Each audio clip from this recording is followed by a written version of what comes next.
ஆண்மை குறைவு அப்படின்றது முதல்ல விஞ்ஞானபூர்வமாக அதை எப்படி சொல்லிக்கிட்டு இருந்தாங்கன்னா, ஒரு சாட்டிஸ்ஃபேக்டரியான செக்ஸ் முடிகிற வரைக்கும் விரைப்புத்தன்மை நீடித்து இருக்கணும். அப்படி இல்லாமல் பாதியிலே விரைப்புத்தன்மை குறைஞ்சிருது, இல்லை செக்ஸில் ஈடுபட முடியாத அளவுக்கு விரைப்புத்தன்மை குறைந்துருதுன்னா ஆண்மை குறைவு அப்படின்னு சொல்லிட்டு இருந்தாங்க. ஆனால் இது ஆராய்ச்சிகளுக்கு உகந்ததாக இல்லை. இந்த சாட்டிஸ்ஃபேக்ஷன் ஆளுக்கு ஆள் மாறுபடும். அப்போது ஆராய்ச்சிகளுக்கு உகந்ததாக அதை மாற்றும்போது சில கருவிகள் பயன்படுத்த ஆரம்பித்தாங்க. கிரேட் 4 நல்ல ஹார்டு எரெக்ஷன் அப்படின்னா வாழைக்காய் மாதிரி இருக்கணும், கிரேட் 4 எரெக்ஷன். கிரேட் 3 எரெக்ஷன் கனிந்த வாழைப்பழம், தோலோடு கூடிய வாழைப்பழம் போல் இருக்கணும். இது ரெண்டுலேயும் செக்ஸ் பண்ணலாம்.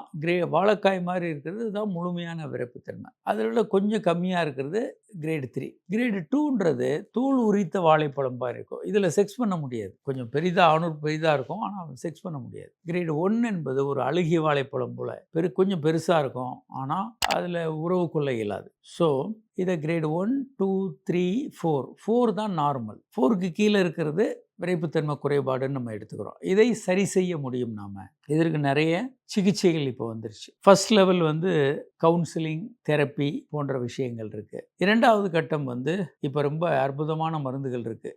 வாய்வழி மருந்துகள், வயகரா போன்ற பல்வேறு மருந்துகள், உலகையே புரட்டி போட்ட மாத்திரைகள். இது ஆண்மை குறைவை முழுமையாக போக்க முடியும். அதுக்கப்புறம் தடலஃபில், அவனஃபில், உடனஃபில் நிறைய மாத்திரைகள் வந்துருச்சு. அடுத்தடுத்த ஜென்ரேஷன் மாத்திரைகள் ரொம்ப எஃபெக்டிவாக நல்லா இருக்குது. பெரும்பாலானவர்களுக்கு இந்த மருந்துகள் போதும். மூன்றாம் கட்டம் shock wave therapy, B-shot injection, இந்த மாதிரியான அடுத்த கட்ட சிகிச்சை முறைகள் வந்துருச்சு. இது ரொம்ப ஒரு அற்புதமான சிகிச்சையாக இருக்கும். போதுமான முறைகள் அதை பண்ணோன்னா விரைப்புத்தன்மை ரொம்ப நல்லாயிருக்கும். ஷாக் வேவ் தெரப்பின்றது சவுண்ட் வேவ்ஸை உள்ள அனுப்பி ரத்த நாளங்களை புதிதாக உருவாக்குது, விரைப்புத்தன்மை அதிகமாக்குது. பி-ஷாட் இன்ஜெக்ஷன்றது குரோத் ஃபேக்டர் ரத்தத்திலேருந்து எடுத்து ஆணுறுப்பில் இன்ஜெக்ட் பண்ணுறது. இதெல்லாம் சரியாக இல்லை. இதெல்லாம் பண்ணியும் இன்னும் கொஞ்சம் விரைப்புத்தன்மை அதிகமாக வேணும்னா அறுவை சிகிச்சைகள், 4ஆம் கட்டமாக அறுவை சிகிச்சை, பிணைல் ப்ராஸ்தசிஸ்ன்னு இருக்குது. அந்த ப்ராஸ்தசிஸை ஆணுறுப்பில் ஆப்ரேட் பண்ணி உள்ளே வச்சிடணும். ஸோ ஆணுறுப்பு நல்ல விரைப்படைங்கிற மாதிரி இருக்கும். கொஞ்சம் பெண்ட் பண்ணிக்கலாம். செக்ஸ் பண்ணும்போது அதை கொஞ்சம் நிமிர்த்தி தாம்பத்திய உறவில் அவங்க ஈடுபட முடியும். அப்போ இப்படி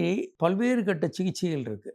எப்படிப்பட்ட பிரச்சனையாக இருந்தாலும் எல்லாருக்குமே இதை சரி பண்ண முடியும். ஆண்மை குறைவுன்றது இந்தியாவில் அதிகமாக இருக்குது. ஏன் அப்படின்னு பார்த்தோம்னா, இந்தியா சர்க்கரை நோயின் தலைநகரமாக இருக்குது. சர்க்கரை நோயாளிகள் 60% பேர் ஆண்மை குறைவோடு இருக்காங்க. அப்போ ஆண்மை குறைவின் தலைநகரமாக இந்தியா இருக்குது. இதை முற்றிலும் சரி செய்ய முடியும். கிட்டத்தட்ட 1.5 பில்லியன் பீப்புள், 180 கோடி மக்கள் தொகை உள்ள இந்தியா. அதில் கிட்டத்தட்ட 75 கோடி பேர் ஆண்கள். அதில் செக்ஸில் ஈடுபடக்கூடிய வயது உள்ளவர்கள் அல்லது அந்த எலிஜிபிலிட்டி அப்படின்னா கிட்டத்தட்ட நாம் ஒரு 65 கோடி பேர். இவர்கள் ஆண்மை குறைவுள்ளவங்க நிறைய இருக்கிறாங்க.